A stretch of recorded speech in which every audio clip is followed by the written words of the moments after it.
Alhamdulillahirabbil alamin. Segala puji dan syukur hanya milik Allah Subhanahu wa taala, karena hanya dengan nikmat dan karunia-Nya kita semua bisa berkumpul kembali siang ini untuk melanjutkan kajian tadabbur kita, yaitu mentadaburi surat-surat yang diturunkan kepada Rasulullah Shallallahu alaihi wasallam secara berurutan. Dan kali ini siang ini kita sudah sampai ke surat yang urutan ke-12 ya, kalau nggak salah Pak Ustadz, yaitu surat Al-Insyirah atau biasa disebut Alam Nasroh. Minggu lalu kita sudah menyelesaikan surat Ad-Duha, lalu ini surat Al-Insyirah ini kebetulan di mushaf itu berada di urutan setelah surat Ad-Duha. Ya. Mudah-mudahan kita semua bisa mengambil manfaat atau ibroh dari kajian tadabbur siang ini dan kita bisa mengamalkannya serta mungkin juga bisa sharing ya, membagi dengan dengan teman-teman, kerabat atau lingkungan terdekat kita.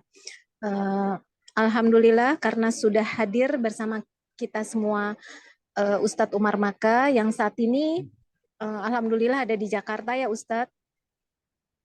Jadi kita Betul bisa sekali. mulai kajian tadabburnya. Silahkan Pak Ustadz dimulai kajian tadabburnya, tafadol.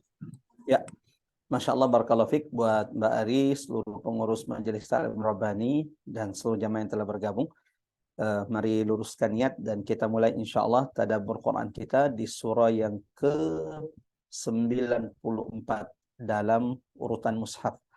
Akan tetapi urutan turunnya surah ini adalah termasuk surah yang pertama-tama kali turun kepada baginda Nabi Sallallahu Alaihi Wasallam. Surah ini adalah surah yang ke-12 dalam urutan turunnya. Dan uniknya Masya Allah, jamaah rahmat Allah, ketika kita memperhatikan urutan turunnya surah ini, khususnya 4 surah terakhir yang kita tadabburi, mulai dari surah Al-Lail, ini nanti akan kita bahas insya Allah, surah Al-Lail, lalu kemudian surah Al-Fajr, lalu kemudian surah Ad-Duha, lalu kemudian surah Asy-Syarah, jadi malam, fajar, subuh, waktu duha, kemudian surah Asy-Syarah atau surah Alam Nashrah atau surah Al-Insyirah. Yang ini Masya Allah, kalau kita tahu sebab turun, lalu bagaimana kemudian kondisi Nabi ketika diturunkan 4 surah ini, Al-Lail, Al-Fajr, lalu kemudian Ad-Duha yang kemarin kita tadabburi, bahwa surah Ad-Duha itu diturunkan Allah dalam kondisi di mana Nabi saat itu Sallallahu Alaihi Wasallam dalam keadaan terguncang, Nabi yang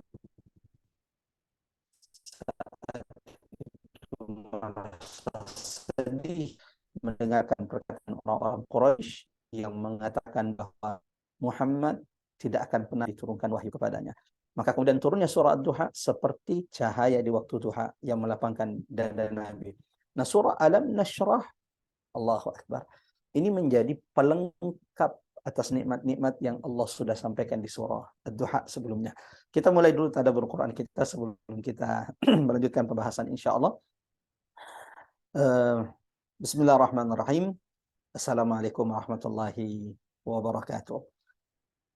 Alhamdulillah, alhamdulillahilladzi la ilaha illa huwal ahadus samad, lam yalid wa lam yulad wa lam yakul lahu kufuwan ahad. Alhamdulillah hamdan tayyiban mubarakan mil'us samawati wa mil'ul ardi wa mil'u ma bainihima. أشهد أن لا إله إلا الله وحده لا شريك له وأشهد أن محمدا عبد الله ورسوله. اللهم صل وسلم على محمد وعلى آله وصحابته ومن تبعهم بإحسان إلى يوم الدين. أما بعد. اللهم ارفعنا بالقرآن، اللهم انفعنا بالقرآن، اللهم علمنا القرآن. سبحانك لا علم لنا إلا ما علمتنا إنك أنت العليم الحكيم. قل إن صلاتي ونسكي ومحياي ومماتي لله رب العالمين. رضيت بالله ربا وبالإسلام دينا وبمحمد sallallahu alaihi wasallam nabiyyan wa rasula. Ibu-ibu Majelis Taklim Rabbani, jamaah rahmati Allah, mengawali tadabbur Quran kita pada siang hari ini 23 Sya'ban. Tersisa 7 hari. Insyaallah semoga Allah sampaikan kita di bulan Ramadan. Semoga Allah berkahi kita di bulan Rajab dan Sya'ban. Wa ballighna Ramadan, dan Allah sampaikan kita di bulan Ramadan, bulan yang penuh berkah, bulan yang penuh rahmat, syahrul Quran. Mengawali tadabbur Quran kita pada siang hari ini, saya mengajak kepada seluruh jamaah yang dirahmati Allah yang telah bergabung bersama-sama mengagungkan asma Allah di majlis kita ini yang sangat sederhana ini. Subhanallah walhamdulillah wa la ilaha illallah, Allahu akbar. Mudah-mudahan saat ini ada berkah, ada rahmat yang diturunkan Allah di tengah-tengah kita. Mudah-mudahan saat ini ada malaikat Allah yang senantiasa berdoa, beristighfar bagi setiap di antara kita. Mudah-mudahan saat ini, jamaah dirahmati Allah, setiap di antara kita sedang disebut namanya di sisi Allah. Dan majlis kita ini, semoga saat ini sedang dibangga-banggakan Allah di hadapan majlis, di hadapan perkumpulan malaikat-malaikatnya.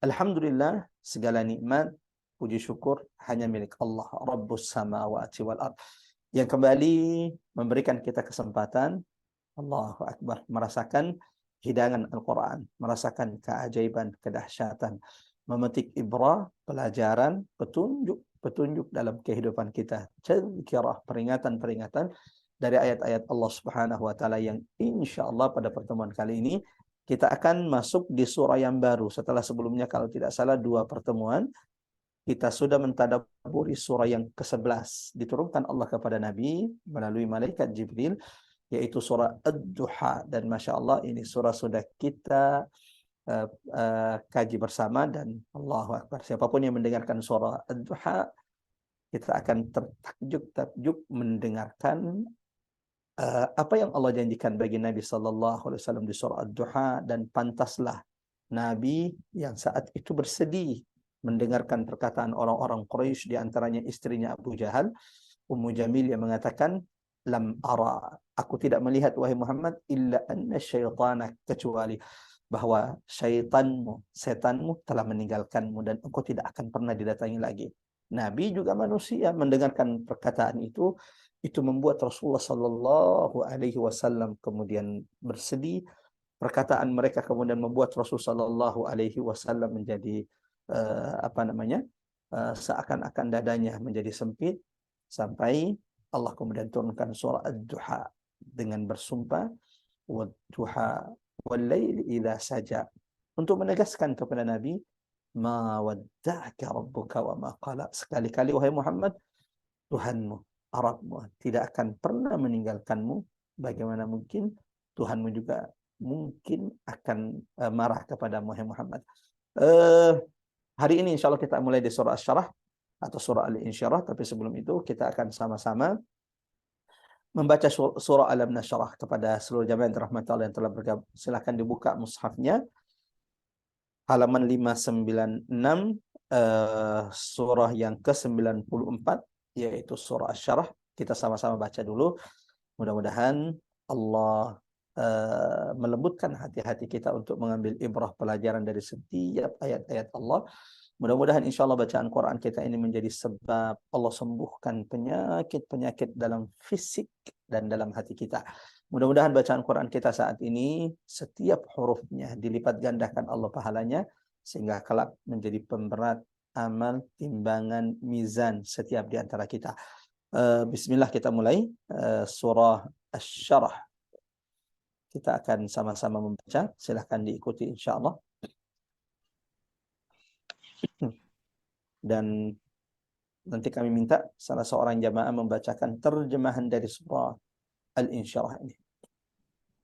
A'udzu billahi minasy syaithanir rajim.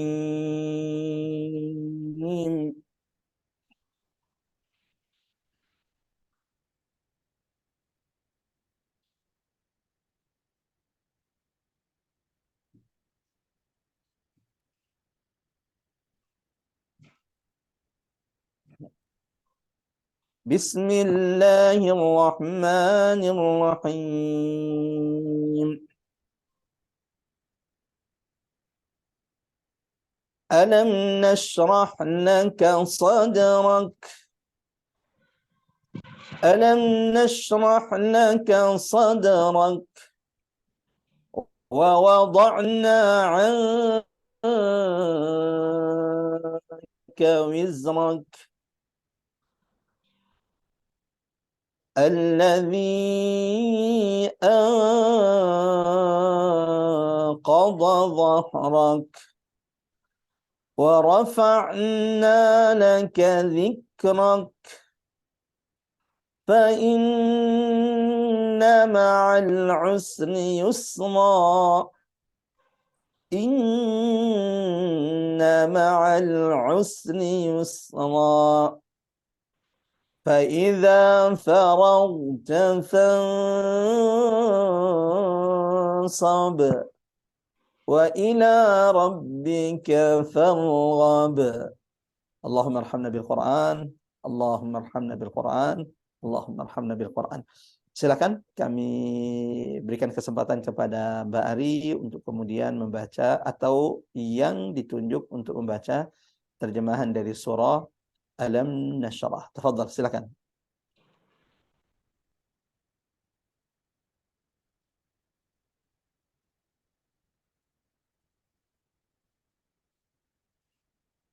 Ya, silakan. Ada yang membaca terjemahan, Mbak Ari? Halo? Ada Mbak Ari atau ada yang mendengar suara saya? Cek. Ada. Ya, silakan.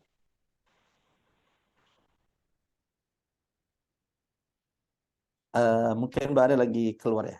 Ada yang mau membaca terjemahan dari surah Al... Ya. Nah, silakan. Terima kasih Ustaz. A'udzu billahi minasy syaithanir rajim. Bismillahirrahmanirrahim. Ya, terjemahannya saja, terjemahan. Tolong bantu baca di terjemahannya. Silakan Ibu. Bukankah kami telah melapangkan dadamu Muhammad, Allahu Akbar. dan kami pun telah menurunkan bebanmu darimu dan memberatkan punggungmu. Ya. Dan kami tinggikan sebutan namamu bagimu. Maka sesungguhnya bersama kesulitan ada kemudahan. Sesungguhnya bersama kesulitan ada kemudahan. Maka apabila engkau telah selesai dari sesuatu urusan, tetaplah bekerja keras untuk urusan yang lain. Dan hanya kepada Tuhanmu lah engkau berharap. Sadaqallahul azim. Makasih Ustaz. Allahu Akbar. Allahu Akbar. Jemaah rahmatullah, ikhwatal iman azanallahu wa iyyakum ajmain. Allahu Akbar. Ya, mohon di yang sudah. Oke. Jemaah rahmatullah, ikhwatal iman azanallahu wa iyyakum ajmain. Kita sudah membaca surah Alam Nashrah atau surah Al-Insyirah atau surah Asy-Syarah. Dan kita akan mulai insyaallah tadabbur Quran kita, memetik ibrah, pelajaran tazkirah, peringatan, hidayat, petunjuk bagi kita dari keagungan ayat-ayat Allah dalam surah Asy-Syarah ini. Sebelumnya bahwa surah ini memiliki beberapa nama. Yang pertama adalah surah Asy-Syarah yang artinya kelapangan. Atau juga surah ini sering disebut dengan surah Al-Insyirah. Ya, juga berarti kelapangan. Yang ketiga, surah ini juga sering disebut dengan surah Alam Nashrah. Jadi ada 3 nama yang sering kita dengarkan tentang surah ini. Asy-Syarah, Alam Nashrah, yang ketiga adalah surah Al-Insyirah. Sebagaimana kita katakan di awal bahwa surah ini, karena memang tadabbur Quran kita di setiap hari Rabu ini adalah tadabbur Quran sesuai urutan turunnya surah kepada baginda Nabi sallallahu alaihi wasallam. Allahu Akbar. dari awal tadabbur surah yang pertama kali turun, tak terasa kita sudah sampai di surah ke-12 dari surah yang pertama kali diturunkan Allah kepada Nabi. Dan itu tanda diangkatnya Muhammad ibni Abdullah salawatu rabbi alaihi wasallamu menjadi khatamul anbiya, penutup risalah para nabi. Bukan cuma itu, dan saat itulah Nabi menjadi imamul anbiya war rasul, menjadi imam para nabi dan rasul. Dari surah pertama Al-Alaq, lalu kemudian surah Al-Muddathir, Al-Muzammil, Al-Qalam, lalu kemudian Al-Fatihah, seterusnya kita sudah sampai pada surah yang ke-12, yaitu surah Asy-Syarah. Walau urutan mushafnya, surah ini adalah surah ke-94 setelah surah Ad-Duha dan sebelum surah At-Tin, Wat-Tini Waz-Zaituni wa Turi Sinin.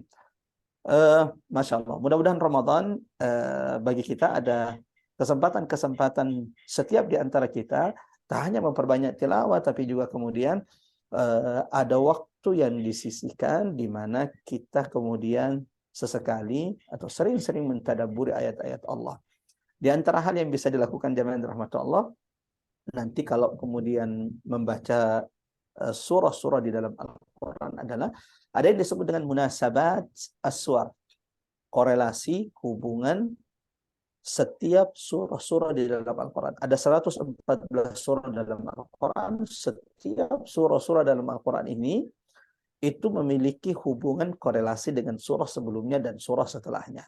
Akan tetapi memang karena keterbatasan waktu kita ada setiap tadabbur, sehingga kita tidak bisa membahas setiap hal-hal yang berkaitan tentang keajaiban, kedahsyatan Quran yang diturunkan Allah kepada baginda Rasulullah sallallahu alaihi wasallam. Jamaah rahmat Allah, akhwatal iman azanallahu wa iyyakum ajma'in. Saya ingin awali dengan memberikan munasabat, ya, korelasi dari 4 surah yang diturunkan Allah kepada Nabi secara berurutan. Saya tidak mengawali dari surah Al-Alaq, tapi 4 surah terakhir yang kita tadabburi. Mulai dari surah Al-Lail yang diturunkan Allah Subhanahu wa taala. Surah Al-Lail adalah surah ke-9. Surah Al-Lail yang berarti malam. Nama surah ini serta pembahasannya menggambarkan kondisi kesulitan yang saat itu dilalui oleh Nabi sallallahu alaihi wasallam. Ujian yang berat yang dihadapi oleh Nabi, intimidasi, fitnah, tuduhan, makar orang-orang Quraisy kepada Nabi, Allah jelaskan dalam surah Al-Lail dan digambarkan seperti malam. Yang artinya itu isyarat, itu pelajaran. Tidak ada malam yang datang kepada manusia kecuali malam itu pasti berlalu. Ujian, wahai Muhammad, pasti berlalu. Seperti malam yang tiba kepada kalian, malam pun pasti akan berlalu. Wal-laili idza yasar. Lalu kemudian surah ke-10 ada surah Al-Fajr. Setelah malam, sesuai urutan waktu adalah waktu fajar. Ini juga Masya Allah, surah Al-Fajr sebagaimana namanya, juga memberikan isyarat berita gembira akan fajar, kemenangan yang pasti datang kepada Nabi sallallahu alaihi wasallam dan pengikut-pengikutnya, dan mereka yang memusuhi Nabi pasti akan dibinasakan Allah Subhanahu wa taala sebagaimana dibinasakannya umat-umat terdahulu. Setelah surah Al-Fajr, Allah turunkan surah Ad-Duha. Ketika saat itu Nabi sallallahu alaihi wasallam dalam kondisi guncang, bersedih mendengarkan ucapan orang-orang Quraisy.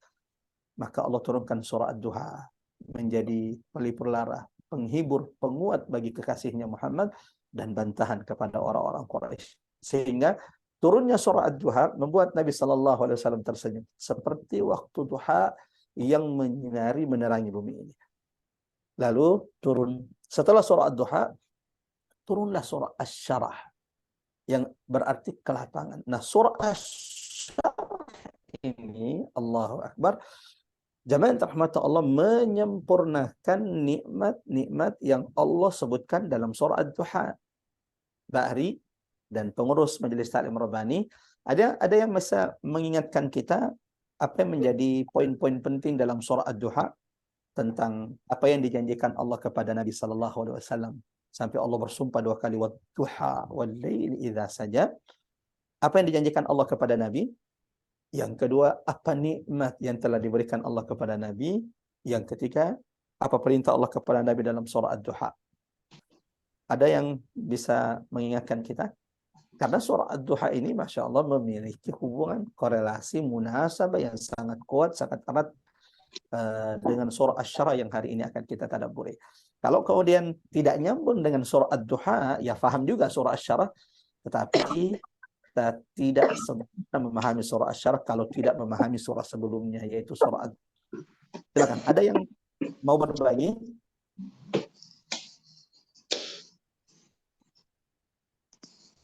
Ya, kita berikan kesempatan. Atau lagi buka-buka catatan?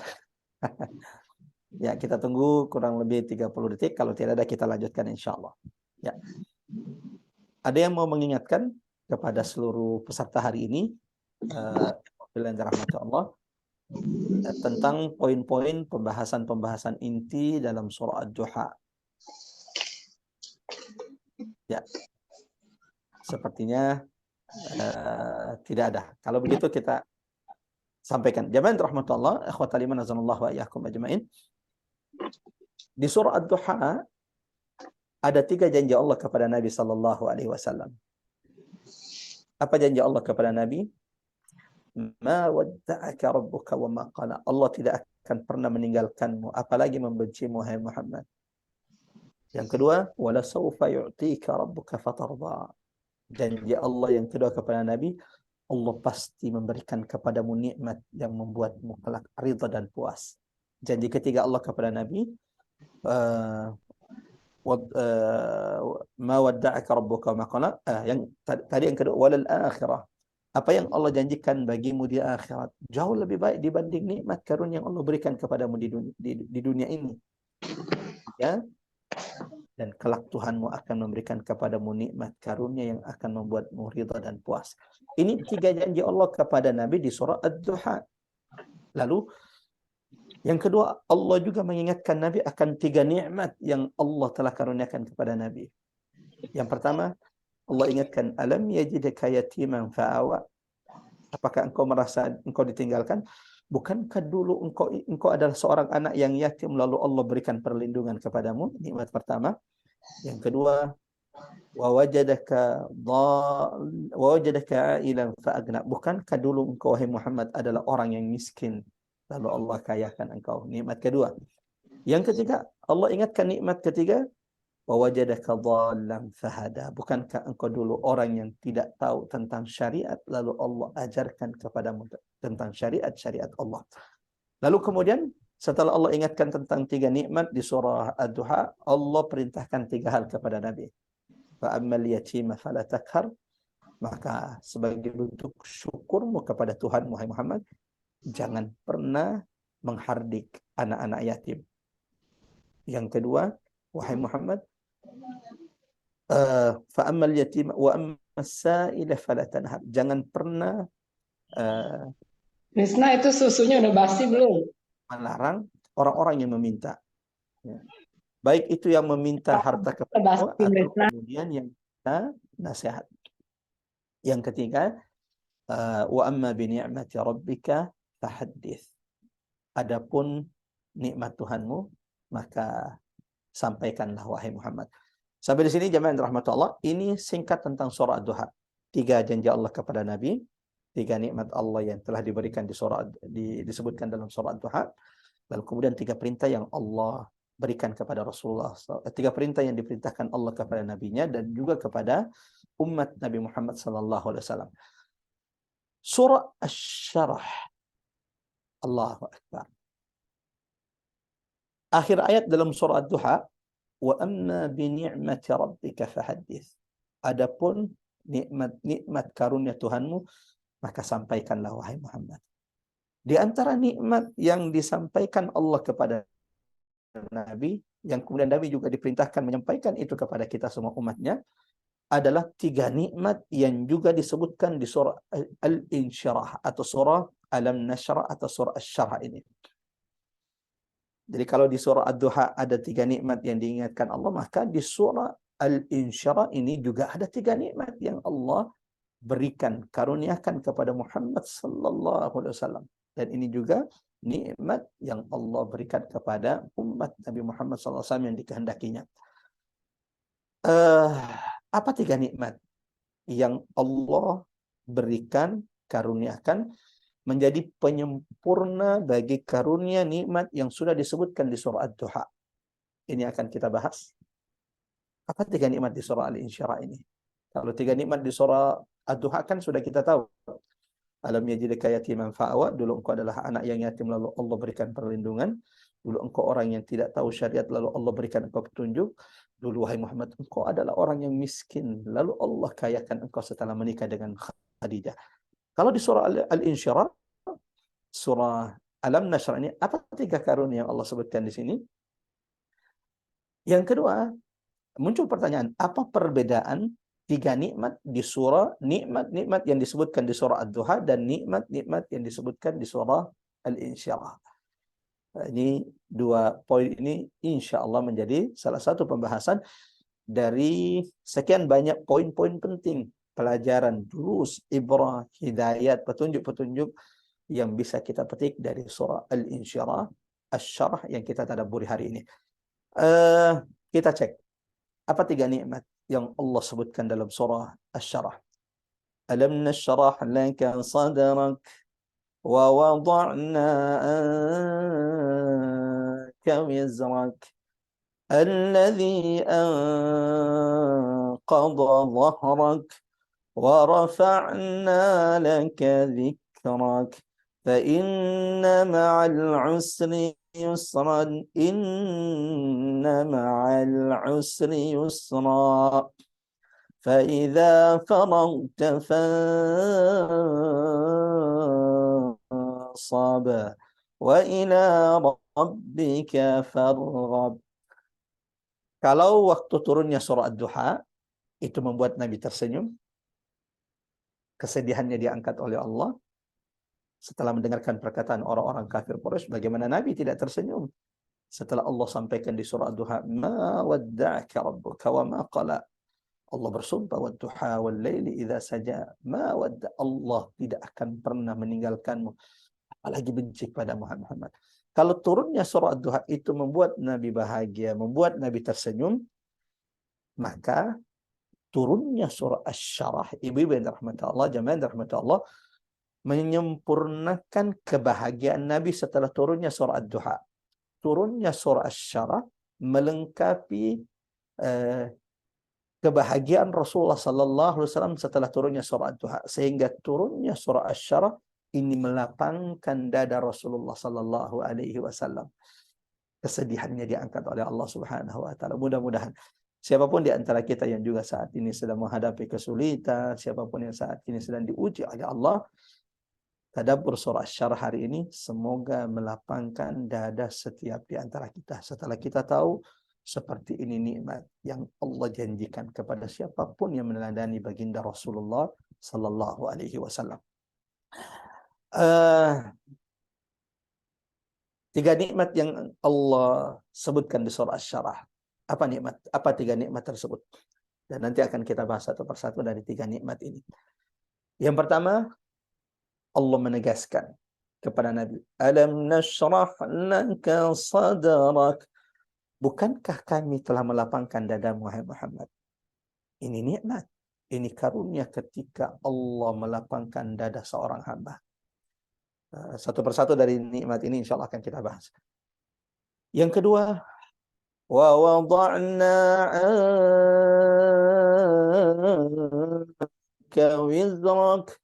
Bukankah kami juga telah mengampunkan semua kesalahan dosa-dosa Muhammad yang memberatkan pundakmu? Nikmat kedua, Allahu Akbar. Siapa yang tidak berbahagia kalau semua kesalahannya, semua dosa-dosanya diampunkan oleh Allah. Terlebih bahwa baginda Nabi itu maksum, dijaga oleh Allah. Ghafara lahu ma taqaddama min dhanbihi wa ma taqaddam. Yang dulu dan akan datang semuanya telah dimaafkan Allah. Walau Nabi sudah maksum. Nah, ini nikmat kedua. Yang ketiga, wa rafa'na laka dzikrak. Muhammad, kenapa engkau mesti bersedih? Tersenyumlah, berbahagia, berlapang dada wahai Muhammad. Bukankah kami juga telah meninggikan namamu? Sampai di sini, ini 3 nikmat yang menyempurnakan nikmat-nikmat yang disebutkan dalam surah Ad-Duha. dilapangkannya dada Rasulullah sallallahu alaihi wasallam, dihapuskannya dosa-dosa Nabi, bahkan Nabi itu maksum, yang membuat berat pundak dan kehidupan. Maka Nabi itulah orang yang paling bahagia. Kenapa? Nabi tidak punya dosa. Nah, ini Masya Allah, di sini banyak betul pelajaran ini. Yang ketiga, jamaah rahmatullah Allah, Allahu Akbar, mohon dicatat baik-baik. Warfa'na laka dzikrah. Dan ini juga nikmat karunia yang Allah berikan kepada umat Nabi. Kenapa engkau bersedih Muhammad? Bukankah kami juga telah meninggikan namamu? Bagaimana bentuk Allah meninggikan nama Rasulullah, ini juga akan kita bahas. Tapi sebelumnya, saya berharap ada satu jamaah yang mau berbagi ilmu. Nikmat di surah Ad-Duha tadi sudah kita jelaskan. Yang telah diberikan Allah. Bukankah dulu engkau miskin, engkau adalah anak yatim, lalu Allah berikan perlindungan? Bukankah engkau dulu adalah orang yang miskin, lalu Allah kayakan engkau? Bukankah dulu engkau orang yang tidak tahu tentang syariat, tidak tahu tentang bagaimana menyembah Tuhan, lalu Allah berikan kepadamu petunjuk? Di surah Asy-Syarah ada 3 ya.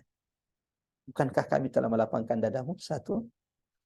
Bukankah kami telah menghapuskan dosa-dosamu yang memberatkan pundakmu?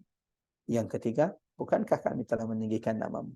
Yang ini saya tanyakan kepada jamaah yang dirahmati Allah, kira-kira apa yang menjadi perbedaan dari nikmat-nikmat yang disebutkan dalam surah Ad-Duha dan nikmat karunia Allah yang diberikan kepada Rasul di surah Asy-Syarah? Tafadhal. Apa kira-kira bedanya? Nikmat yang disebutkan di surah Ad-Duha dan nikmat yang disebutkan di surah Asy-Syarah. Dan semakin kita kemudian mentadaburi, memperhatikan munasabah korelasi antara satu surah dan surah-surah yang lain di dalam Al-Quran, itu akan membuat kita semakin takjub dengan mu'jizat kedahsyatan Quran. Mu'jizat terbesar baginda Nabi sallallahu alaihi wasallam yang sampai hari ini masih ada di tengah-tengah kita umat Rasulullah sallallahu alaihi wasallam. Oke, silakan. Ada yang mau berbagi faedah? Apa kira-kira yang menjadi perbedaan karunia, nikmat yang disebutkan di surah Ad-Duha dengan nikmat karunia yang disebutkan di surah Asy-Syarah? Silakan. Kita tunggu. Jika tidak ada, kita lanjut. Tapi berharap ada yang mau berbagi faedah. Bari dan pengurus, ada yang mau berbagi? Apa perbedaan 3 nikmat atau karunia nikmat di surah Ad-Duha dan nikmat karunia yang disebutkan Allah dalam surah Al-Insyirah yang hari ini kita tadabburi? Jika tidak ada, ya 1, 2, 3, 4, 5, sepertinya tidak ada. Oke. Dimuliakannya Nabi. Masya Allah. Barakallahu fiik. Jemaah rahmatullah, ibu-ibu majelis taklim Rabbani, ya semoga senantiasa dalam penjagaan perlindungan Allah. Perhatikan baik-baik. Apa 3 nikmat di surah Ad-Duha? Atau apa karunia nikmat yang Allah sebutkan di surah Ad-Duha? Yatim, lalu Allah berikan perlindungan. Miskin, lalu Allah kayakan. Tidak tahu syariat, lalu Allah berikan petunjuk. Di surah Asy-Syarah 3. Allahu Akbar. Dilapangkannya dada Nabi. Yang kedua, dihapuskannya dosa-dosa Nabi yang ternyata membebani kehidupan. Yang ketiga, ditinggikannya nama Nabi sallallahu alaihi wasallam. Perbedaannya adalah, perhatikan baik-baik. Di surah Ad-Duha, nikmat karunia yang Allah sebutkan adalah karunia dalam bentuk materi, madiyah, materi yang tampak. Sementara nikmat karunia yang disebutkan di surah Al-Insyirah kepada Nabi ini adalah nikmat karunia yang berbentuk ma'nawi, artinya yang tidak terlihat. Dan kedua nikmat ini, jamaah rahmatullah Allah, di antara nikmat terbaik yang Allah berikan kepada hamba-Nya. Kita juga tidak hanya butuh nikmat Allah berikan petunjuk, tapi kita juga butuh nikmat karunia Allah yang tampak, yang secara materi. Dan itu Allah berikan kepada Nabi sallallahu alaihi wasallam. Itu yang menjadi perbedaannya. Kalau di surah Ad-Duha, nikmat yang disebutkan di surah Ad-Duha nikmat secara materi, sementara nikmat karunia yang Allah sebutkan di surah Al-insyirah adalah nikmat karunia Allah kepada Nabi secara maknawi. Kita coba bahas jamaah rahmat Allah. Apa keutamaan tiga nikmat ini?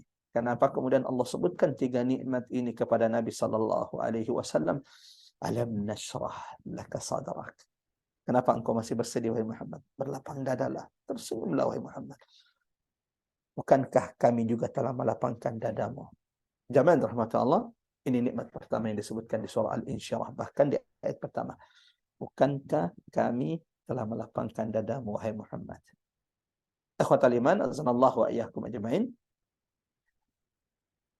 Salah satu karunia nikmat terbesar Allah kepada hambanya adalah kalau Allah melapangkan dada seorang hamba untuk Islam, untuk menerima kebenaran dari Allah. Allahu Akbar. Itu nikmat karunia yang tidak Allah berikan kepada setiap manusia. Hidayah itu hanya akan Allah berikan kepada yang diinginkannya, dicintainya. Alman, harta, diberikan Allah kepada yang dicintai dan kepada yang tidak dicintai. Maka jangan pernah ujub kalau kemudian hanya baru mendapati nikmat harta dalam diri kita. Harta itu Allah berikan kepada yang dicintai Allah, bahkan kepada yang dilaknat, dimurkai Allah sekalipun. Jabatan juga sama. Jabatan itu Allah berikan kepada yang dicintai, hambanya yang dicintai, dirahmati, disayanginya, sebagaimana Allah juga berikan izin, karunia, jabatan, kekuasaan kepada orang yang dibenci, bahkan dilaknat Allah sekalipun seperti Firaun. Akan tetapi nikmat kelapangan dada, syarhus sadar, Allahu Akbar.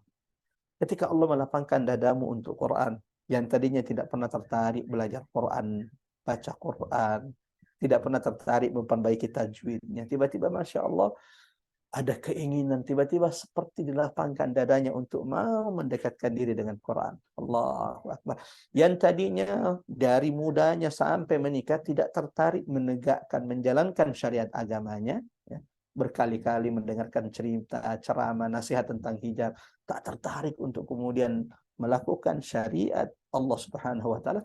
Tapi tiba-tiba Masya Allah ketika sudah punya cucu atau kemudian setelah umur tertentu, Allah lapangkan dadanya untuk mau melaksanakan perintah-perintah Allah, menjauhi larangan-larangan Allah. Maka ini nikmat, di antara nikmat terbesar Allah kepada seorang hambanya, kalau Allah lapangkan dadanya untuk Islam. Karena siapapun yang Allah lapangkan dadanya, pasti orang yang hendak diberikan Allah kebaikan dan hidayah. Tidak mungkin ada orang tiba-tiba dilapangkan dadanya untuk Quran, tiba-tiba tertarik untuk mau belajar Quran, menyesal kenapa selama ini tidak belajar Quran, menyesal kenapa terlalu banyak umur waktu yang terbuang tapi kemudian jauh dari Quran. Ya. Jamaah rahmat Allah, tidak mungkin ada orang dilapangkan dadanya, baik itu dilapangkan dadanya untuk Quran, dilapangkan dadanya untuk mau menerima Islam ini, kecuali itu tanda bahwa Allah sedang menginginkan hidayah kebaikan untuk hamba tersebut. Coba lihat Quran surah Al-An'am surah ke-6 ayat 125. Bagaimana Allah menjelaskan tentang nikmat kelapangan dada adalah salah satu nikmat terbesar Allah Subhanahu wa taala, sehingga Allah menyebutkan nikmat ini kepada Nabi. Alam nashrah laka sadrak. Bukankah kami telah melapangkan dadamu wahai Muhammad? Dan ini karunia nikmat Allah. Jangan dikira orang yang sudah kaya, mengumpulkan semua harta, jangan dikira bahwa dada mereka lapang, hidup mereka tenang. Belum tentu.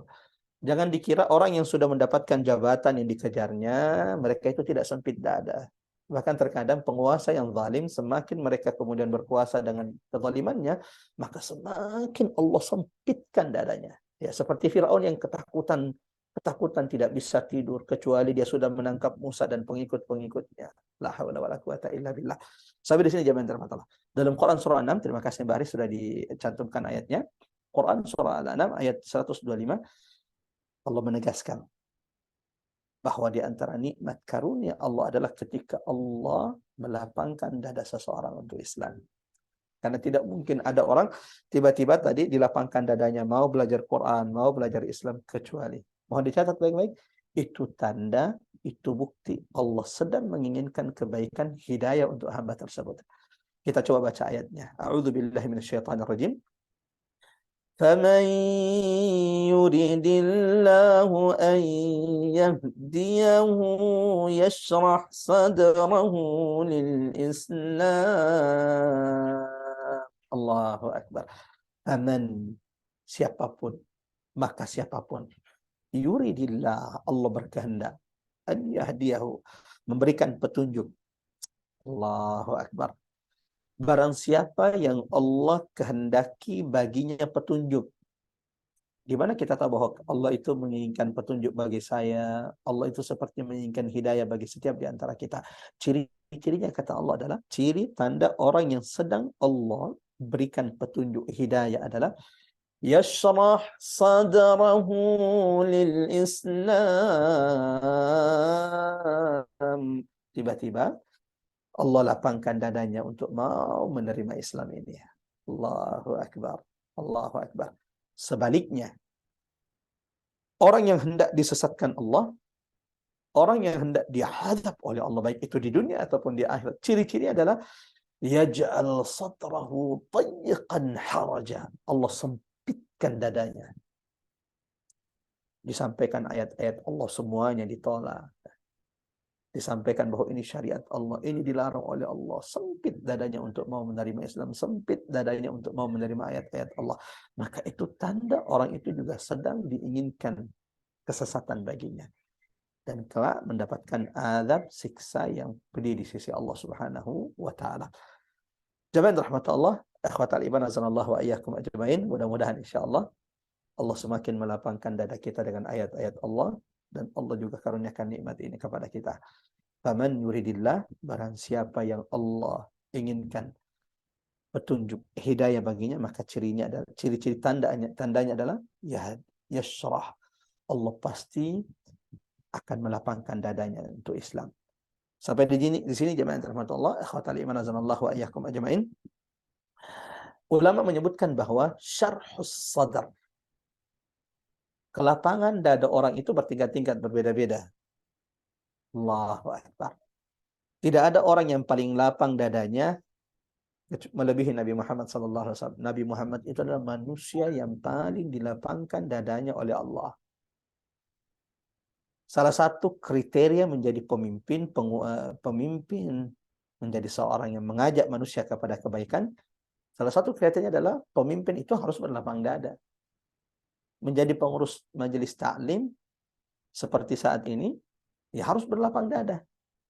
Menjadi ustadz, mengajak orang ke jalan Allah, ya harus berlapang dada. Kalau tidak, jamaah rahmatullah, dakwah ini penuh dengan ujian. Dia pasti akan meninggalkan dakwah.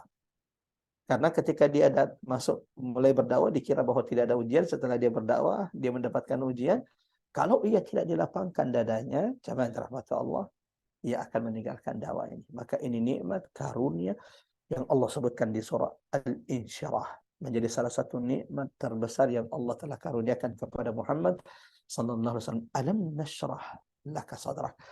Manusia itu berbeda-beda tingkatannya dilapangkan dadanya. Ulama menyebutkan bahwa ada 3 tingkatan kelapangan. Jadi kelapangan dada itu, insyirahus sadar, dibagi oleh ulama menjadi 3 bagian. Yang pertama, ada asyarhul al-hissi. Ada kelapangan dada secara hissi atau tampak. Kalau kita ditanya, kita sudah dilapangkan dadanya atau tidak? Ya tinggal lihat aja tadi tandanya. Yashrah sadrahu lil Islam. Apakah kemudian Allah sudah jadikan kita tertarik cinta kepada agama kita, kepada syariat kita, kepada sumber hukum dari agama kita, yaitu Al-Quran. Ada 3 bentuk, kata ulama, pelapangan dada. Yang pertama, pelapangan dada pelapangan dada secara hissi atau tampak. Dan ini hanya terjadi untuk Nabi Muhammad SAW. Tidak ada makhluk, tidak ada manusia yang dilapangkan dadanya dengan cara pertama ini, kecuali Nabi. Apa itu? Dilapangkan dadanya secara hissi, tampak. Maksudnya secara hissi tampak, satu-satunya manusia jamaah rahmatullah ikhwatal iman azanallahu ayyakum ajmain yang pernah dibelah dadanya lalu kemudian dikeluarkan hatinya, lalu kemudian dikeluarkan sifat-sifat syaitan dalam hatinya, lalu dibersihkan ya, oleh malaikat-malaikat Allah. Tidak pernah terjadi kepada Nabi Rasul manapun kecuali Nabi Muhammad SAW. Allahu Akbar. Jangan tanya kita, kita nggak ada. Nabi Rasul saja tidak ada. Illa kecuali Nabi, kecuali Muhammad SAW. Satu-satunya orang yang dilapangkan dadanya dengan cara pertama ini Nabi SAW. Apa itu? Dilapangkan dadanya secara hissi, tampak. Dibelah dadanya, dikeluarkan, kemudian hatinya dibersihkan oleh malaikat Allah Subhanahu wa taala. Maka tak heran jika Nabi SAW adalah orang yang akhlaknya paling mulia. Tak heran kalau kemudian Nabi sabarnya melebihi sabar semua manusia. Tak heran kalau kemudian Nabi adalah orang yang paling istiqamah, paling teguh di atas agama, perintah Allah. Walau ujian Nabi adalah ujian yang paling berat yang pernah ada di atas muka bumi. Kenapa? Nabi juga manusia yang paling dilapangkan dadanya oleh Allah Subhanahu wa taala. Karena tidak ada nabi, tidak ada manusia, bahkan nabi dan rasul sekalipun yang pernah dilapangkan dadanya dengan cara apa? Hissi. Dadanya betul-betul dibelah. Enggak ada itu kecuali siapa? Muhammad sallallahu alaihi wasallam. Yang kedua, pelapangan dada secara maknawi yang bersifat khusus. Ini khusus. Dilapangkan dadanya, tidak sampai dibelah. Ya. Bagaimana caranya? Dalam riwayat disebutkan bahwa Allah menerangi hatinya dengan cahaya Allah. Ini tidak tampak, kita tidak tahu. Seperti saat ini Mbak Ari, setiap jamaah yang dirahmati Allah, kapan Allah lapangkan dada kita? Ya kita nggak tahu karena ya kita nggak pernah seperti Nabi yang memang dibelah dadanya. Ada beberapa riwayat menyebutkan bahwa Nabi itu pernah dibelah dadanya 2 kali, ada yang mengatakan 1 kali, ada yang mengatakan 3 kali.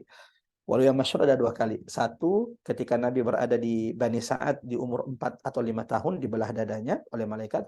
Yang kedua, sebelum peristiwa Isra Mi'raj kembali Allah lapangkan dada Rasul sallallahu alaihi wasallam sebelum perjalanan menuju penjumpaan dengan Rabb-Nya pencipta langit dan bumi. Kita kembali yang pelapangan dada secara hissi, dan ini hanya terjadi kepada Muhammad sallallahu alaihi wasallam, tidak pernah terjadi. Maka tidak ada orang yang paling dilapangkan dadanya melebihi Nabi. Yang kedua, pelapangan dada secara maknawi tidak tampak, tapi ini bersifat khusus yang diberikan Allah kepada Nabi dan Rasul.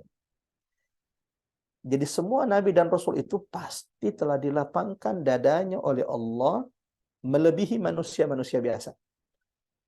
Jadi jangan dikira bahwa kelapangan dada kita sama dengan Nabi Musa. La wallah. Jangan dikira kelapangan dada kita ini sesabar-sabarnya kita, jemaah yang rahmatullah, kita tidak akan pernah menyamai sabarnya para nabi. Sedermawan-dermawannya kita tidak akan pernah bisa menyamai kedermawanannya Nabi. Kenapa? Para nabi dan rasul itu memang sudah diberikan Allah syarhus sadar. Alam nashrah laka sadrak. Sudah diberikan Allah kelapangan dada secara khusus yang bersifat khusus melebihi manusia-manusia biasa. Nabi Musa alaihissalam ketika diutus sebagaimana Allah sebutkan dalam Quran surah Taha ayat 25 dan seterusnya. Menunjukkan bahwa salah satu bekal pertama dalam berdakwah, salah satu bekal penting dalam dakwah adalah punya kelapangan dada. Yang bahaya itu kalau kemudian pengurus majelis taklim, pengurus majelis taklimnya tidak lapang dada, berbeda sedikit, grup ditutup, berbeda sedikit, anggota jamaah dikeluarin. Allahu Akbar. La haula wala quwata illa billah. Atau bahaya itu kalau kemudian ustadz itu tidak lapang dada. Ketika dia datang ke majelis ilmu lalu kemudian didapatinya yang datang cuma 5 orang, yang datang lalu jauh-jauh. Ini saya tahu bagaimana saya. Allahu Akbar. Allahu Akbar. Bukankah Nabi sallallahu alaihi wasallam ketika dalam peristiwa Isra dan Mi'raj diperlihatkan Allah bahwa ada nabi, ada nabi pengikutnya itu cuma 2 dan 3. Allahu Akbar. Menghabiskan umurnya pengikutnya cuma 2 dan 3. Bukankah Allah menceritakan kepada kita kisah Nabi Nuh alaihi salam yang berdakwah selama 950 tahun di tengah-tengah kaumnya. Berapa yang ikut? Cuman belasan. Nah, kita siapa? Jamaah rahmat Allah. Bukan Nabi, bukan Rasul, apalagi Nabi. Maka Allah Akbar. Apa buat Nabi Nuh kemudian tidak kecewa? Karena memang Allah sudah melapangkan dadanya. Mohon diingat Mbak Ari, pengurus Majelis Taklim Rabbani, ini bekal yang perlu kita minta kepada Allah agar Allah lapangkan dada kita. Kenapa? Ya bahayanya tadi kalau pengurus majelis taklim, ustadz itu tidak lapang dada, ya. Ketika dia datang ke masjid jauh-jauh, sudah naik motor jauh-jauh, ternyata yang hadir cuma segitu, bisa jadi kemudian dia akan marah-marah dan tidak akan datang lagi ke tempat tersebut. Allahu Akbar. Maka Nabi Musa ketika diutus oleh Allah, jamaah rahmat Allah, ketika Nabi Musa diutus oleh Allah Subhanahu wa taala berdakwah di tengah-tengah Bani Israel, apa yang diminta oleh Nabi Musa? Nabi Musa meminta beberapa hal. Satu, qala rabbi shrah li sadri. Yang pertama kali diminta oleh Musa ketika dia diangkat oleh Allah menjadi nabi di Sinai, di Tur Sinai, di pegunungan Sinai, sepulang dari perjalanan Nabi Musa dari Ayub, ya, Madian, ingin pulang ke Mesir. Di tengah jalan dia diangkat oleh Allah menjadi nabi di Tur Sinai. Ya. Apa yang diminta Musa setelah diangkat menjadi nabi? Satu, Rabbi syrah li sadri, ya Allah lapangkan dadaku. Kenapa ini yang diminta Nabi Musa? Ia tahu bahwa ketika ia berdakwah ujiannya pasti berat. Yang dihadapinya adalah Firaun dengan menteri-menterinya, dengan cukong-cukongnya. Maka Musa meminta yang pertama kali apa? Rabbi syrah li sadri, ya Allah lapangkan dadaku karena setelah ini ujian begitu berat. Itu pun kan Nabi Musa sallallahu alaihi wasallam jamaah rahmatullah Allah ketika diuji oleh Allah mendapatkan pengingkaran, hendak dibunuh oleh Firaun dan pengikut-pengikutnya, meminta pertolongan Allah Subhanahu wa taala. Yang kedua jamaah rahmatullah, apa yang diminta oleh Musa? Wa yassir li amri, mudahkan semua urusanku ya Allah. Wahlul 'uqdatan min lisani, jadikan lisanku ini mudah lancar. Karena ada riwayat mengatakan Nabi Musa itu cadel sehingga ia tidak sefase dengan saudaranya Harun. Yang keempat yang diminta oleh Musa alaihissalam, ya Allah, kirimkan Harun, saudaraku, menjadi penguat teman bagiku menjadi nabi untuk mendakwahi Firaun, ya, Bani Israel. Ada empat yang diminta Nabi Musa. Satu, pertama kali apa yang diminta Nabi Musa? Diminta dilapangkan dadanya. Rabbi syrah li sadri. Kenapa? Ini bekal penting bagi setiap orang yang berdakwah. Karena ujian dalam dakwah itu berat. Yang kedua, minta agar dimudahkan semua urusannya. Yang ketiga, jamaah rahmatullah, minta agar lisannya dimudahkan untuk menyampaikan kebenaran. Yang keempat, Nabi Musa meminta agar ia dibantu oleh Harun. Ini juga menjadi pelajaran penting bagi kita jamaah rahmatullah. Sehebat-hebatnya kita ini, kita tetap butuh berjamaah, kita butuh bantuan saudara kita. Nabi Musa alaihissalam kurang apa coba? Tongkatnya bisa berubah jadi ular, ya. Mengeluarkan tangannya dari kantongnya keluar cahaya, tongkatnya bisa membelah lautan, bisa berbicara langsung dengan Allah. Sehebat itu Musa masih butuh bantuan dalam berdakwah, masih butuh mengajak saudaranya untuk berdakwah. Nah, kita kadang kemudian jemaah rahmatullah hanya mau mengerjakannya sendiri, kita tidak mau mengajak saudara kita dakwah. Semakin kita berjamaah, semakin kita bersama-sama, maka semakin keberkahan itu diturunkan di tengah-tengah kita. Sudah dua ya, pelapangan dada yang kita sebutkan, pelapangan dada secara hissi, tampak, dan itu hanya terjadi kepada Nabi Muhammad, tidak ada manusia lain yang mendapatkan itu. Yang kedua, pelapangan dada secara maknawi, tidak tampak, tapi bersifat khusus. Siapa itu? Para Nabi dan Rasul. Karena Nabi dan Rasul, kelapangan dada mereka di atas manusia biasa rata-rata. Yang ketiga, jamaah rahmatullah, pelapangan dada yang bersifat umum diberikan Allah kepada setiap orang-orang beriman yang dikehendaki, setiap orang hamba-hambanya yang dikehendakinya. Pelapangan dada yang ini diberikan Allah kepada siapapun yang ingin diberikan hidayah. Mudah-mudahan insya Allah kita sudah termasuk. Dan tidak mungkin hari ini kita hadir tadabbur mengkaji ayat-ayat Allah kecuali Allah sudah lapangkan dada kita untuk ayat-ayat Allah, Allah sudah lapangkan dada kita untuk Quran. Nah, ini yang ketiga, kelapangan dada yang bersifat hissi, tidak tampak, dan umum. Kalau tadi yang kedua hissi bersifat ma'nawi tapi khusus bagi para nabi dan rasul. Yang ketiga adalah pelapangan dada yang bersifat ma'nawi tapi umum, yang Allah berikan kepada siapapun yang Allah inginkan hidayah baginya, seperti yang Allah sebutkan dalam Quran surah ke-39 Az-Zumar ayat 22, afaman syarahallahu sadrahu lil Islam fahuwa ala nurin min rabbih. Apakah orang-orang yang sudah Allah lapangkan dadanya untuk Islam? Jadi siapapun yang Allah inginkan hidayah, pasti dadanya sudah dilapangkan Allah Subhanahu wa taala. Allahu akbar. Apakah orang-orang yang sudah kami lapangkan dadanya untuk Islam? Fahuwa ala nurin min rabbi, dan ia berada di atas cahaya Tuhannya. Fawailun lil qasiyati qulubuhum min dzikrillah. Maka celakalah mereka orang-orang yang keras hatinya, membatu hatinya dari mengingat Allah. Ulaika fi dhalalin mubin. Mereka betul-betul dalam kesesatan yang nyata. Artinya Allah ingin mengatakan bahwa tidak akan pernah sama, jamaah rahmat Allah, tidak akan pernah sama orang yang sudah dilapangkan dadanya oleh Allah dengan orang yang tidak dilapangkan dadanya oleh Allah untuk Islam. Allahu akbar. Kita lanjut ayat kedua, nikmat kedua yang disebutkan Allah kepada Rasulullah sallallahu alaihi wasallam yang disampaikan di surah Asy-Syarah. Yang pertama sudah ya, alam nashrah laka sadrak. Nikmat pertama yang Allah berikan kepada Nabi adalah di surah ini nikmat dilapangkannya dada Rasulullah sallallahu alaihi wasallam. Allahu akbar. Alam nashrah, dan ini salah satu nikmat terbesar Allah yang Allah berikan kepada hambanya. Tidak ada orang yang dilapangkan dadanya untuk Islam. Tidak ada orang yang dilapangkan dadanya oleh Allah untuk Islam kecuali itu tanda Allah sedang menginginkan hidayah kebaikan baginya. Yang kedua, nikmat kedua jamaah rahmat Allah, wa wada'na anka wizrak.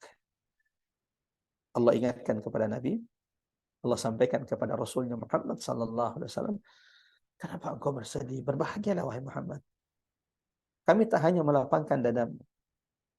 Bahkan tidak ada manusia yang dilapangkan dadanya melebihi dilapangkan dadanya Nabi. Nabi itu dilapangkan dadanya secara hissi dan juga secara maknawi. Dua-duanya itu didapatkan Nabi. Kalau Nabi dan Rasul kan cuma satu. Dilapangkan dadanya secara maknawi namun bersifat khusus. Kami tidak hanya melapangkan dadamu wahai Muhammad. Wa wada'na anka wizrak. Berbahagialah wahai Muhammad. Berlapang dadalah wahai Muhammad. Karena bukankah kami juga telah hapuskan dosa-dosamu. Allahu akbar. Allahu akbar. Allahu akbar. Siapa yang tidak berbahagia kalau kemudian semua dosa-dosanya telah diampuni oleh Allah. Ya Rabb. Ya Rabb. Sampai suatu saat Ibunda Aisyah terbangun di malam hari, dan ketika ia terbangun sedang mendapati Muhammad sallallahu alaihi wasallam, sang suami tercinta, sedang qiyamul lail, berdiri qiyam, ruku, sujud di hadapan Tuhannya. Hatta tawarramat qadamah, sampai bengkak kedua kaki Nabi sallallahu alaihi wasallam. Allahu akbar. Sudah diampunkan dosanya. Ya Rabb. Sudah pasti surganya. Bahkan surganya Nabi itu adalah surga tertinggi. Ada tingkatan surga yang bernama Al-Wasilah. Dan ini tingkatan surga paling tinggi. Ada berapa tingkatan surga Ustaz? Wallahu a'lam bishawab. Ada riwayat mengatakan bahwa jumlah tingkatan surga itu adalah sejumlah ayat dalam Quran. Ada riwayat seperti itu.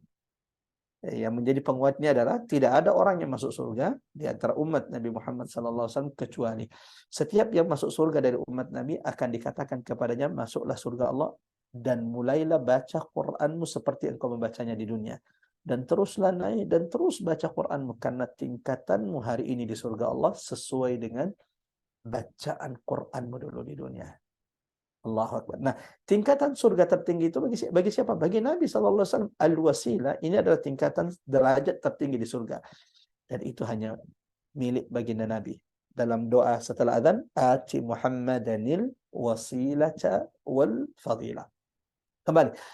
Terbangun Ibunda Aisyah, tiba-tiba didapatinya Rasulullah sallallahu alaihi wasallam yang sedang berdiri, rukuk, sujud di hadapan Tuhannya.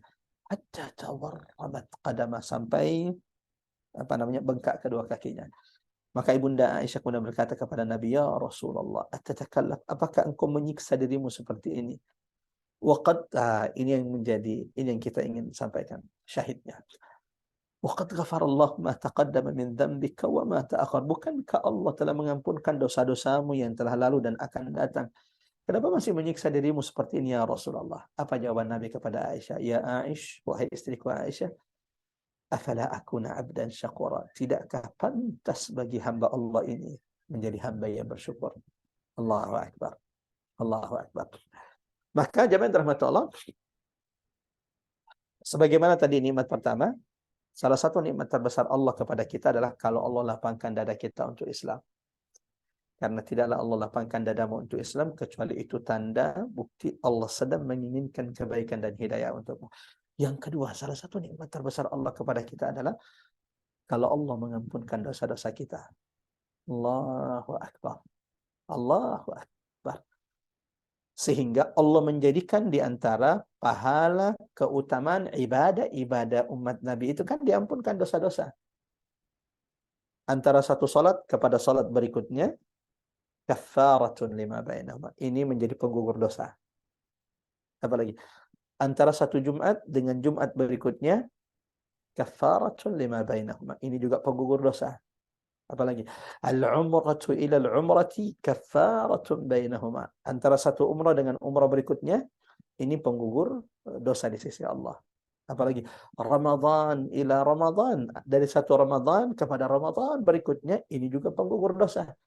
Maka mari berdoa jemaah, mudah-mudahan Allah sampaikan kita di bulan Ramadan, agar di antara nikmat karunia Allah berikan kepada kita kelak di bulan Ramadan, Allah gugurkan dosa-dosa kita yang setahun sebelumnya.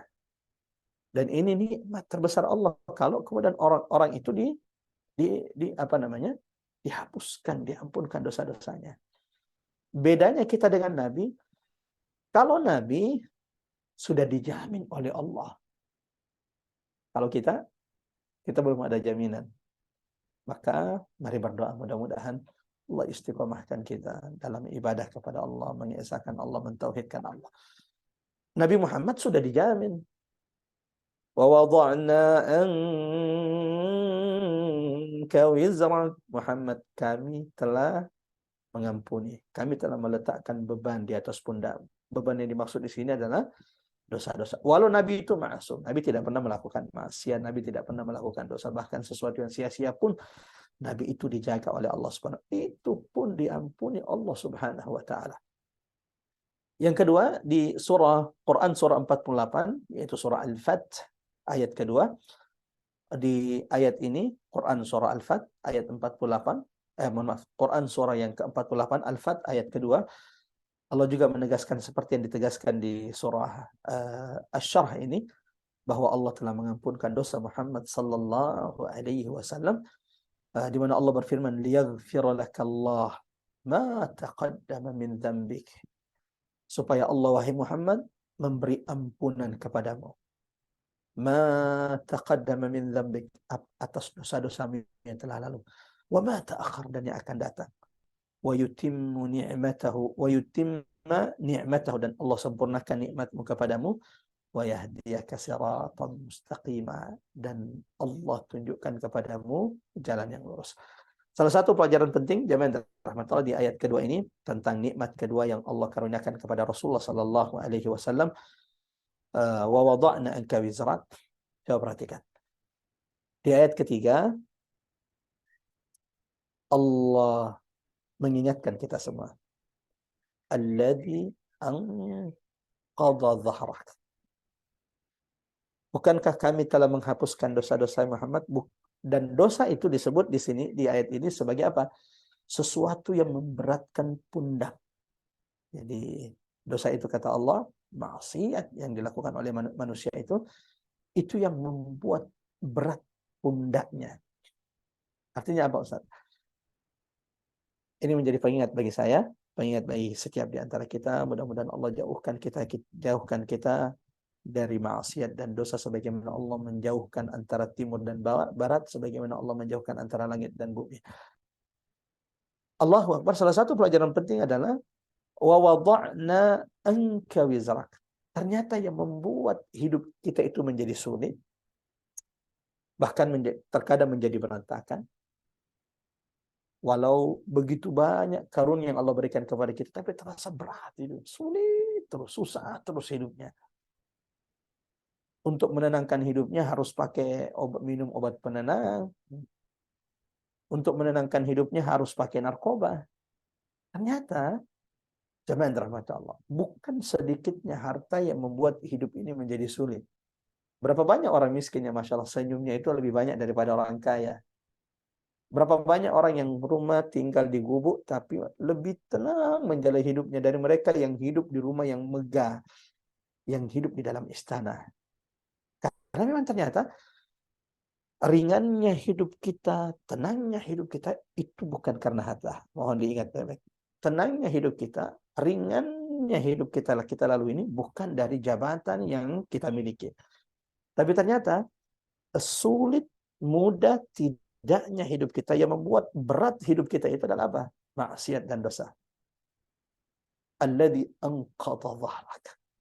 Dosa-dosa itu yang membuat hidup kita menjadi berat. Maksiat yang kita lakukan di hadapan Allah, inilah yang membuat hidup kita tidak pernah tenang. Maka tidak ada orang yang diampuni dosa-dosanya oleh Allah Subhanahu wa taala. Allahu Akbar. Kalau orang itu sudah diampuni dosanya oleh Allah, Allah akan jadikan dia orang yang paling ringan hidupnya. Kalau saya boleh bertanya kepada jamaah yang dirahmati Allah, siapa manusia yang paling bahagia? Atau sebelum pertanyaan itu, siapa manusia yang paling berat ujiannya? Ada yang mau menjawab? Jawabannya adalah Nabi Muhammad SAW. Benar. Orang yang paling berat ujiannya adalah Nabi Muhammad SAW. Pertanyaan berikutnya, siapa orang yang paling bahagia? Jawabannya juga sama. Nabi Muhammad SAW. Kita ini kadang baru diuji penyakit sedikit, seakan-akan dunia ini menjadi hitam gelap, suram bagi kita. Terkadang usaha kita yang kemudian diuji oleh Allah, berkurangnya dunia menyempitkan dada kita. Jemaah rahmatullah, ikhwatal iman azanallahu wa iyyakum ajmain. Nabi Muhammad adalah orang yang paling berat ujiannya, tapi manusia yang paling bahagia juga adalah Rasulullah sallallahu alaihi wasallam. Kenapa kira-kira? Apa rahasianya? Karena Nabi tidak punya dosa. Dosanya sudah diampuni oleh Allah. Bahkan Nabi dijaga oleh Allah untuk tidak melakukan dosa di hadapan Allah. Dan itu ternyata rahasia dari ketenangan hidup. Semakin orang itu menjauhi maksiat, demi Allah, ini janji Allah di sini. Wa wada'na anka wizrak alladhi anqadha dhahrak. Ketika dosamu sudah diampuni oleh Allah, maka beban hidupmu telah diangkat, dikurangi oleh Allah. Sebaliknya berarti, kalau kita tidak bisa meninggalkan maksiat, kalau kita masih melakukan hal-hal yang dilarang oleh Allah, semakin banyak maksiat, semakin banyak dosa, itu seperti ibarat semakin banyak beban kita taruh di pundak kita, kita yang menyulitkan, menyusahkan hidup kita sendiri. Allahu Akbar. Ini nikmat kedua yang Allah janjikan kepada Nabi sallallahu alaihi wasallam. Sehingga turunnya surah Asy-Syura ini melapangkan dada Rasulullah sallallahu alaihi wasallam, menyempurnakan nikmat berita gembira yang disebutkan di surah Ad-Duha.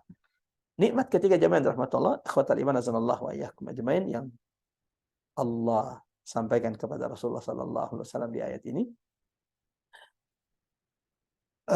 Wa rafa'na laka dzikrak. Wahai Muhammad, kenapa engkau bersedih? Berbahagialah, berlapang dadalah wahai Muhammad. Jangan dengarkan orang-orang kafir Quraisy. Jangan dengarkan perkataan-perkataan mereka. Kalau tidak salah di pertemuan sebelumnya di tadabbur surah Ad-Duha, jemaah rahmatullah Allah, saya sempat mengatakan bahwa di antara sebab yang menyempitkan dada kita adalah kalau kita itu sering mendengar apa kata orang. Ibu-ibu majelis taklim rabbani rahmatullah, kalau ingin hidup tenang, kalau ingin dilapangkan dadanya oleh Allah, jangan sering-sering mendengarkan penilaian orang tentang. Jangan cari penilaian orang. Ridhon nas ghayatul la tudrak. Siapapun yang ingin mencari keridhaan manusia untuknya, ingin membuat semua orang yang dia kenal membuatnya dia senang, ketahuilah, ridhon nas, mencari keridhaan manusia, itu sesuatu yang mustahil. Sesuatu yang mustahil. Engkau menjadi orang yang saleh, engkau menjadi orang yang melakukan syariat Allah, ketahuilah, ada orang yang pasti akan senang, bahagia melihatmu, sebagaimana ada yang membencimu. Kalau begitu jadi orang buruk aja. Engkau juga menjadi orang yang buruk, melakukan kerusakan di atas muka bumi Allah. Ada orang yang senang denganmu, tapi juga ada yang benci denganmu. Kalau begitu ya melakukan jadi munafik aja, tidak di sana, tidak di sini, sama juga. Jangan rahmat Allah. Kalau ingin tenang, maka jangan sering-sering mendengarkan perkataan manusia. Satu, dari dua hal yang menyempitkan dada manusia. Satu, karena sering mendengarkan perkataan manusia. Yang kedua, yang menyempitkan dada kita adalah waswas, bisikan syaitan. Jadi dua-duanya perkataan, ucapan. Satu, yang menyempitkan dada kita adalah ucapan manusia. Yang kedua, yang menyempitkan dada kita adalah bisikan-bisikan syaitan. Maka Allah ingatkan dalam Quran, wa imma yanzaghannaka minasyaitani nazghun. Siapapun yang merasa bahwa syaitan sedang menggodanya, sedang memberikan waswas, fasta'idz billah, maka segeralah engkau memohon perlindungan kepada Allah Subhanahu wa taala. Sampai di sini jamaah rahmat Allah, ikhwatal iman azanallahu wa iyyakum ajmain. Kita lanjut ke nikmat karunia ketiga yang disebutkan di surah Al-Insyirah. Wa rafa'na laka dzikra. Kenapa engkau bersedih Muhammad? Kami tidak hanya melapangkan dadamu, tapi kami juga sudah menghapuskan dosa-dosamu yang memberatkan pundakmu Muhammad. Yang ketiga, wa rafa'na laka dzikrak. Yang unik di sini urutannya, jemaah rahmatullah. Urutannya ini sebuah taujih rabbani bagi kita. Ini pelajaran yang Allah berikan kepada kita. Siapapun yang ingin ditinggikan namanya, syaratnya adalah tidak mungkin ada orang ditinggikan namanya oleh Allah, karena kan ada orang ditinggikan namanya di dunia, tidak ditinggikan namanya di akhirat. Terkenal di dunia, tapi nggak ada malaikat Allah yang kenal. Fir'aun coba, siapa yang tidak kenal Fir'aun? Manusia mana yang tidak kenal Fir'aun?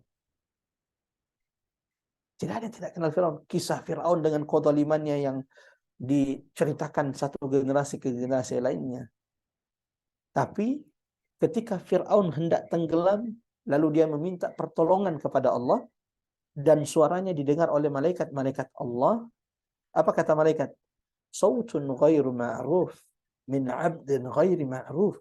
Ini orang kita nggak kenal. Suaranya ini suara siapa? Suaranya kita tidak kenal, orangnya juga kita tidak kenal. Coba lihat, Allahu Akbar, terkenal di bumi tapi tidak ada malaikat Allah yang mengenal. Berbeda dengan Nabi Yunus alaihi salam. Ketika Nabi Yunus berada di dalam perut ikan, di dasar laut, di tengah malam. Lalu Nabi Yunus membaca doanya, la ilaha illa ant, subhanak inni kuntu minadh dhalimin.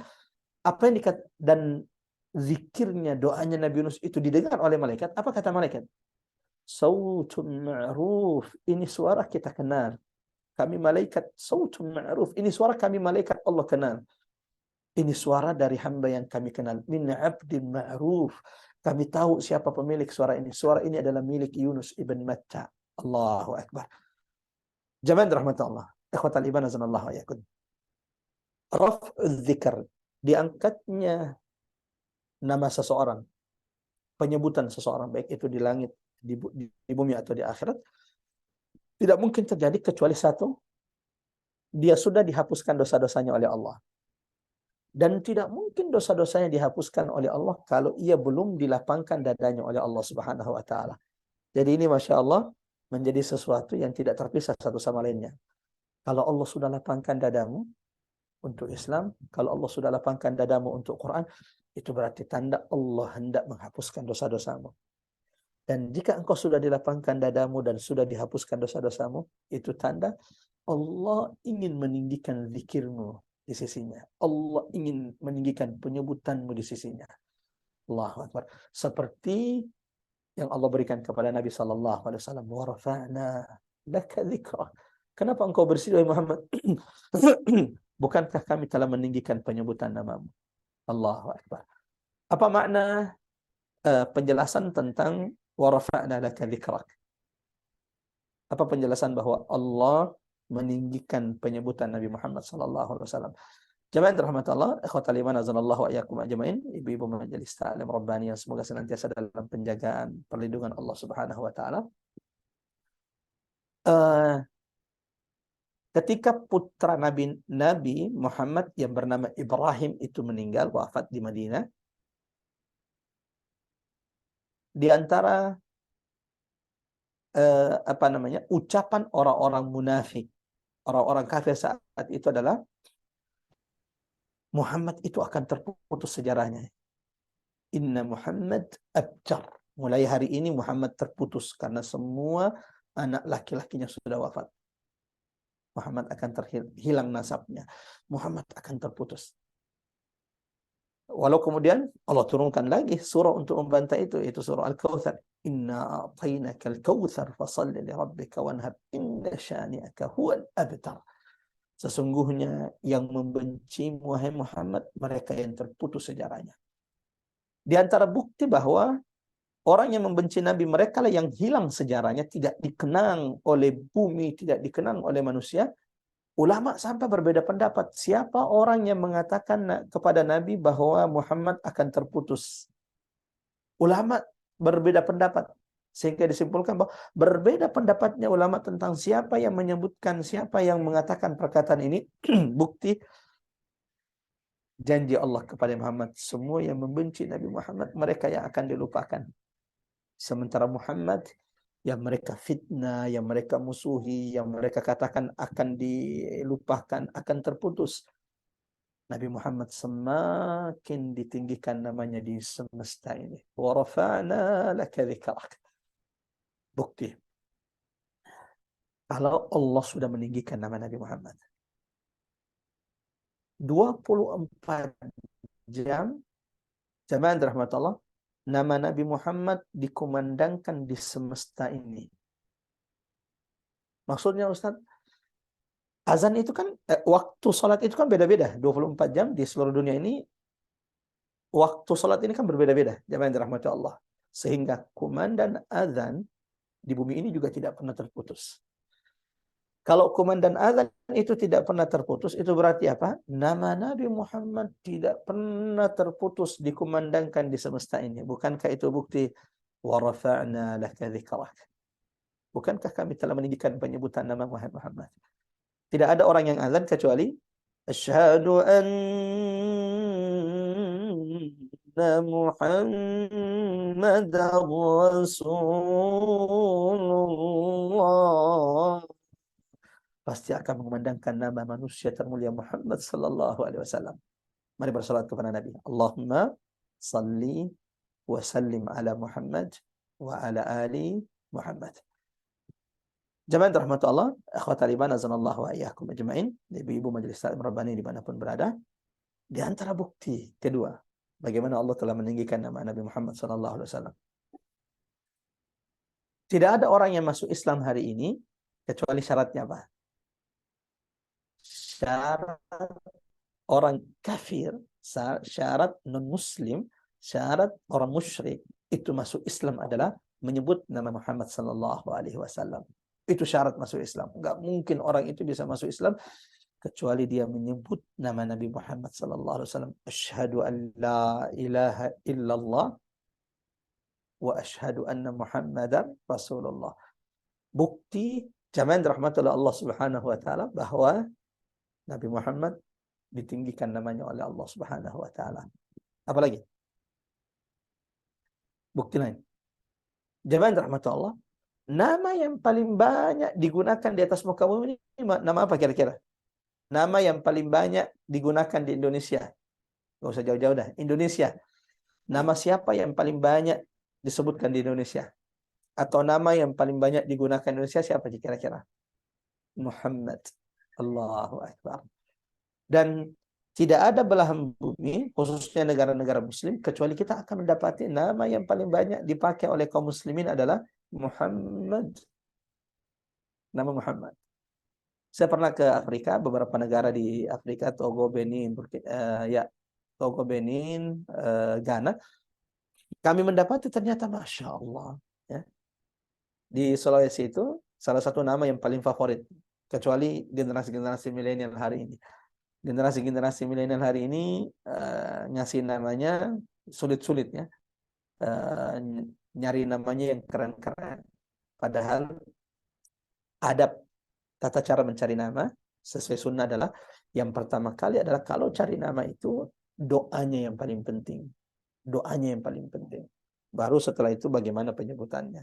Hari ini tidak, kebalik. Orang itu kalau nyari nama ya keren tidaknya, baru setelah itu bongkar kiri kanan kamus, googling apa maknanya. Dan salah satu nama terbaik yang untuk digunakan adalah nama Muhammad. Mudah-mudahan insya Allah jamaah dalam hati, kalau Allah berikan keturunan baik itu anak dan cucu, kita berikan salah satu nama terbaik kepada anak kita adalah Muhammad. 3. Jadi salah satu nama yang paling banyak digunakan di atas muka bumi adalah nama Muhammad. Seperti di Afrika itu nama Muhammad paling banyak. Walau di Afrika itu biasanya sudah ada pelesetannya, Mamado. Jadi kalau Muhammad di Afrika itu namanya Mamado. Jadi kalau ada Mamado Sakho, pemain bola dan lain-lainnya, itu berarti kalau di kitab Muhammad sallallahu alaihi wasallam. Apalagi jemaah rahmat Allah, bukti bahwa Allah telah meninggikan nama Nabi Muhammad sallallahu alaihi wasallam. Jemaah rahmat Allah, tidak ada makhluk di langit, binatang, semut, ikan-ikan di lautan kecuali bersalawat kepada Nabi sallallahu alaihi wasallam. Kenapa? Dalilnya apa, Ustaz? Nabi sallallahu alaihi wasallam menyebutkan dalam hadis, inna muallimal khair, semua orang yang mengajarkan kebaikan. Maka ibu-ibu yang dirahmati Allah, semoga Allah memilih ibu-ibu di antara mereka yang mengajarkan kebaikan kepada orang-orang yang di sekitarnya. Inna muallimal khair, sesungguhnya orang-orang yang mengajarkan kebaikan bagi manusia. Apa yang Allah berikan kepada mereka? Yastaghfiru lahum man fis samawati wa man fil ard.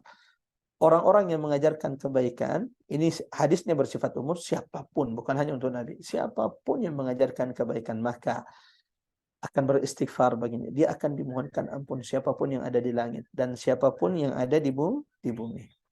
Hatta al-haytanu fil bahr wan namlatu fi juhriha.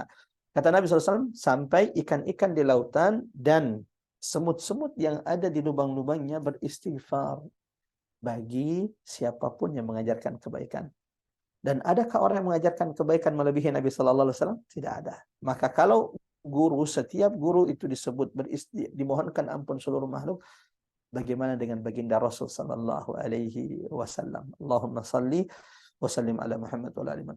Bukti terakhir, jamaah rahmatullah, ikhwatal iman azanallahu wa iyyakum ajma'in. Bukti terakhir bahwa Allah Subhanahu wa taala telah meninggikan nama Nabi Muhammad sallallahu alaihi wasallam.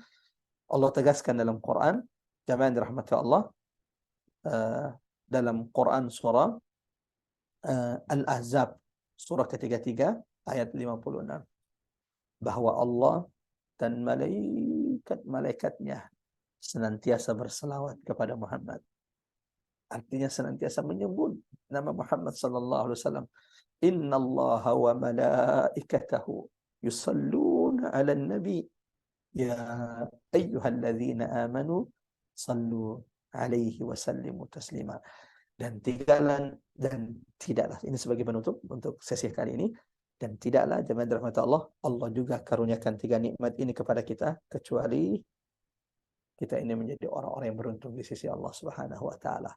Mudah-mudahan kita tidak meninggalkan majelis ini kecuali setiap di antara kita semoga Allah pun telah berikan 3 nikmat karunia yang disebutkan dalam surah Asy-Syarah. Dilapangkan dadanya, Allahu Akbar. Yang kedua, diampunkan dosa-dosanya. Yang ketiga, semoga setiap kita saat ini telah ditinggikan namanya, penyebutannya oleh Allah Subhanahu wa taala. Allahumma amin. Allahumma amin ya rabbal alamin. kita cukupkan sampai di sini dan insya Allah kita akan lanjutkan di pertemuan berikutnya melengkapi surah Alam Nashrah Laka Sadrak. 3 nikmat yang menjadi pelengkap, penyempurna nikmat karunia yang disebutkan dalam surah Ad-Duha, sehingga turunnya surah ini membuat Rasulullah tersenyum bahagia, terlapangkan dadanya oleh Allah Subhanahu wa taala. Mudah-mudahan kita pun, siapapun yang ketika awal tadabbur mungkin saat itu dia bersedih atau punya kesulitan, semoga setelah mendengarkan tadabbur surah Asy-Syarah, kelapangan ini, Allah pun telah melapangkan dada kita. Allahumma amin. Allahumma amin ya rabbal alamin. Tersisa insyaallah jemaah 4 ayat berikutnya. Setelah Allah menyebutkan 3 nikmat. Foto dulu. Oh, enggak, aku ngatur ini, Mbak. Mbak mau di mana? Ini nih. Iya. Di akhir surah Allah juga mengingatkan beberapa hal kepada Nabi SAW, dan ini juga peringatan bagi setiap di antara kita. Ini akan kita bahas insya Allah di pertemuan berikutnya. Kami serahkan kepada host kita, Mbak Ari, atau kita tutup dulu majelis ini. Setelah itu kita serahkan ke Mbak Ari. Mungkin ada yang punya hajat, keperluan. Mudah-mudahan Allah telah menyempurnakan pahala majelis ini bagi setiap di antara kita. Sama-sama kita baca surah Al-Asr. Silakan diaktifkan mikrofonnya dan sama-sama kita baca surah ini. A'udzu billahi minasyaitonir rajim. Bismillahirrahmanirrahim. Wal 'asr innal insana lafi khusr illa alladhina amanu wa 'amilus shalihat wa tawasaw bil haqqi wa tawasaw bis sabr. Kita tutup dengan doa kafaratul majelis.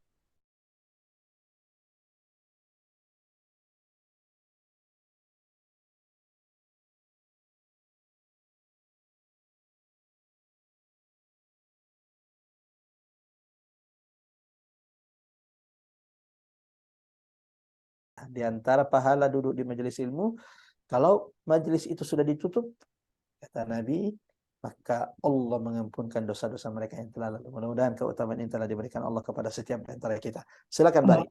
Ya Rabbal Alamin. Silakan, ada yang mau bertanya, Ibu-ibu?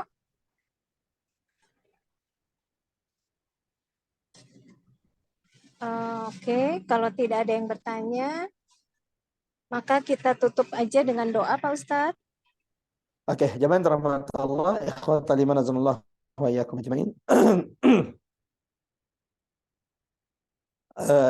Sama-sama kita sejenak menundukkan hati dan pikiran kita. Kita mulai dengan istighfar 3 kali. Astaghfirullahalazim. Astaghfirullahalazim alladzi la ilaha illa huwal hayyul qayyum wa atubu ilaih. اللهم يا رحمن يا رحيم اللهم لا تدع في مقامنا هذا ذنبا إلا غفرت ولا هما ولا غما إلا فرجت ولا مريضا إلا شفيت ولا حاجة من حوائج الدنيا إلا يسرتها يا أرحم الراحمين. Allahumma ya Allah, ya Rabb, wahai Tuhan kami, ya Allah, jangan biarkan kami meninggalkan majelis ini, ya Allah. Jangan biarkan kami menutup tadabbur kami pada siang hari ini, kecuali ya Allah, Engkau telah ampunkan dosa-dosa setiap di antara kami. Allahumma ya Allah, jangan biarkan kami meninggalkan majelis ini, ya Allah, kecuali siapapun di antara kami yang saat ini sedang sakit, keluarganya, sahabatnya, anaknya yang sedang sakit. Ya Allah, berikan mereka kesembuhan, ya Arhamar Rahimin. Allahumma ya Allah, jangan biarkan kami menutup tadabbur majelis kami ini, kecuali ya Allah, siapapun yang punya hajat di antara kami, kecuali Engkau telah mudahkan, berikan jalan keluar bagi setiap keinginan, hajat-hajat mereka, ya Arhamar Rahimin. Allahumma inna nas'aluka al-khaira kullahu ma sa'alaka nabiyyuk wa na'udzubika minasyarri kullihi ma adaka bihi nabiyyuk. Ya Allah, kami memohon bermunajat kepadamu, ya Allah, karuniakan, berikan kepada kami, ya Allah, seluruh kebaikan yang pernah diminta oleh Nabi Muhammad kepadamu. Ya Allah, kami juga berlindung kepadamu, ya Rahman, Tuhan kami, dari segala bentuk keburukan, kejahatan yang Nabi Muhammad pernah berlindung kepadamu, ya Allah. Allahumma inna nas'aluka imanan la yartat wa na'iman la yanfat wa murafaqatar rasul fi a'la ghurafil jannah. Ya Allah, ya Rahman, kami memohon kepadamu, ya Allah, ya Rabb, Tuhan kami, Karuniakan kepada kami iman yang tidak akan pernah berpaling kepadamu ya Allah. Karuniakan kepada kami ya Allah nikmat yang tidak pernah terputus ya Rabb ya Rahman. Karuniakan pula kepada kami kesempatan membersamai Nabi sallallahu alaihi wasallam kelak di surga. Rabbana la tuzigh qulubana ba'da idh hadaytana wa hab lana min ladunka rahmah innaka antal wahhab. Rabbana ighfir lana wa liwalidina warhamhuma kama rabbawna shighara. Rabbana atina fid dunya hasanah wa fil akhirati hasanah wa qina adzaban nar. وصلى الله على محمد وعلى آل محمد الحمد لله رب العالمين والسلام عليكم ورحمة الله وبركاته. Waalaikumsalam warahmatullahi wabarakatuh. Silakan Mbak Ari.